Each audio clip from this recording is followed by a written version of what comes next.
331 wounds is what it took to kill Jayna Murray on March 11th, 2011 in a Bethesda, Maryland Lululemon shop. 331 wounds, all because of a stolen pair of leggings. Hello, I am Sean. If you're new here, then welcome. This is my channel. And if you are returning, then welcome back. It's great to see you again, and I'm glad that you made it. And twice a week, I research true crime that I find interesting and tell it to you. Hopefully you don't know it already. I want to make sure that the victims are remembered, and there's a lot of victims out there to remember. If you're not subscribed, please do so. It's free. And if you want to support me kindly, I do have a Patreon, and the link is in the description below. Now, if you have any ideas for future true crimes, please feel free to message me. I have taken them under advisement and done them many times. So, on with today's true crime. On the morning of March 12th, 2011, Rachel Otero, I think that's how you pronounce her name, arrived at the Lululemon shop. She was the manager, and she arrived there around 8 a.m. She found that the door was unlocked and only thought that somebody was there before her. When she entered the business, she noticed that the lights were still on and the place was in shambles. It looked like there was a struggle and things were knocked down and everything. Then she heard some moaning. She quickly left the store and called 911. Well, at the same time, Ryan Hugh was outside the next door Apple store. So it's like a strip mall, and his next door was an Apple store. And she asked him if he would accompany her into the store to have a look around just as backup. He agreed. He started walking toward the back of the store and stopped because he saw a body laying face down. He told Rachel to call the police because he believed that there was a dead body. As he was walking back to Rachel, he spotted another person who was tied up and appeared to be breathing. He told Rachel, and she called the police for a second time. When the police arrived, they entered the store. They approached the tied-up woman and found her unresponsive. Her name was Brittany Norwood. Norwood was found bound with zip ties, and she had lacerations all over her body that they could tell. Her pants were also torn at the crotch. The other woman, Jayna Murray, was laying in a pool of blood and had no pulse. An ambulance soon arrived and took Norwood to the hospital. At the hospital, Officer Colin O'Brien met with them, and he observed a number of cuts all on her face, her chest, her legs, her arms, even her forehead. He noticed that there was one cut on her right hand that was parallel with her thumb. She claimed that she had been assaulted in the sexual way, but they ran a sexual exam test and found no evidence of an assault. The officer was advised of this. Around 10:25, Detective Deanne Mackey met with Norwood at the hospital and interviewed her for about an hour. Norwood told her that both her and Jayna were attacked by two men wearing masks. She described the attack in significant detail. She told the detective that she had been R-worded and assaulted with a clothes hanger sexually. Mackey also spoke with a number of medical professionals to get more of the story. On March 14th, Detective Dimitri Reuven and Detective James Drury met with Norwood in her home where many of her families were. They wanted to introduce themselves and see if she had remembered anything else about the incident. She talked about the event from 2 days ago, and they took notes, and they even recorded part of the interview. She was coherent and cooperative. She told the detectives about the SA assault, and she stated that one of the attackers told her that they weren't going to kill her because she was a fun time. That's not the word she used, but I'm going to say that's the four-letter word I'm going to say. So she's a fun time. She added that one of the attackers actually pushed her down on top of Jayna's body. I'm assuming that's the reason she had Jayna's blood on her. And I think that's the reason she said it. She also stated that the attackers knew both of their names and their addresses because they took them out of her purse. Detective Reuven testified that she was very emotional while discussing the attack. At the end of the interview, he still actually saw her as a victim. On March 16th, Norwood came into the police station for her third interview by the request of Dr. Drury. At this time, Drury started to suspect her as a suspect. He wanted fingerprints and samples from her, and it was initially a ruse to get her in the station, and she came in. This was around 5 p.m. The interview was videotaped for 2 hours and 55 minutes.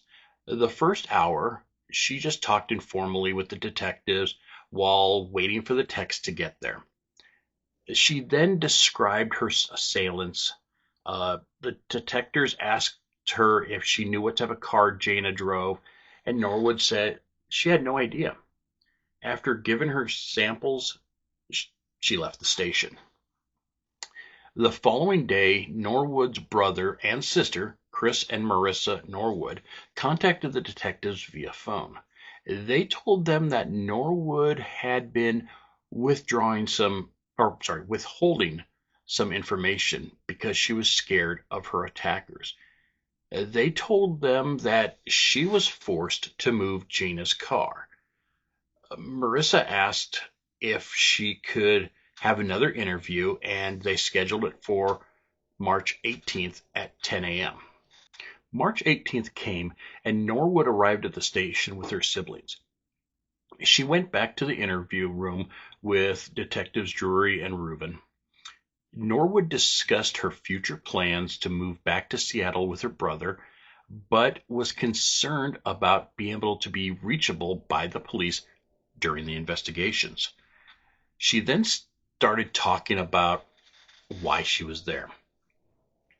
She explained about Jayna's car. She said that they were watching her and was going to kill her if she talked to anyone. The detective asked her if she was alone in the car, and she said yes. And then they asked her why she didn't just drive off and go to the police.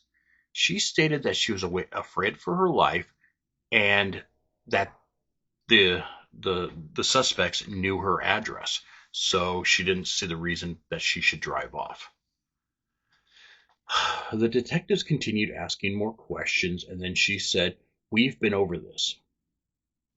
And Drury responded to her saying that every time they go over it, a little something changes and something new comes out, and he was just trying to get everything straight. The court trial suppressed some of the statements after this exchange, so I don't know what ever was said, but Drury told Norwood that he didn't believe her story. He stated that the evidence has shown that her story was a lie. Her siblings were brought into the room and explained to his belief. He believed that Norwood killed Jayna and placed her under arrest. And to quote my favorite news broadcaster, Paul Harvey, and now for the rest of the story. Both Norwood and Jayna worked together on March 11th. They were closing the store. Previously to leaving, they had to check each other's bags. This was a security protocol to check each other's bags to make sure nothing was stolen from the store. Apparently, Lululemon does this, and a whole bunch of other retail stores do this. I've never heard of it. So after they got done checking the bags, they left the store. Norwood contacted Jayna and stated that she had forgotten her wallet and needed to go back to the store. They met back there, and this was after Jayna already had contacted the manager to tell her that in Norwood's bag she found a pair of unpaid leggings. The manager said that they would deal with her in the morning. Norwood knew that Jayna would contact the manager and was hoping that this had not happened yet, and that's the reason she had her return back to the store and attacked her upon returning. The door alarm records show that it was unlocked around 10:05 p.m. Now, at that same time, employees at the Apple store next door heard an altercation through the walls. They testified that they heard a woman saying, "Talk to me, don't do this, talk to me, what's going on?" With then some screams and sound of somebody being hit and things falling down, lots of commotion. Then they heard somebody say, "God help me, please help me." The Apple store manager testified that they just thought it was some drama and ignored it at that. In the Lululemon, Norwood used multiple weapons to assault Jayna. These items included a hammer, a knife, a wrench, a rope, and a metal pole. 331 wounds on this poor lady. Medical examiner believed that she was alive for most of it and actively fighting to stay alive. The medical examiner actually thought that the final wound is what killed her. So she endured 331 hits.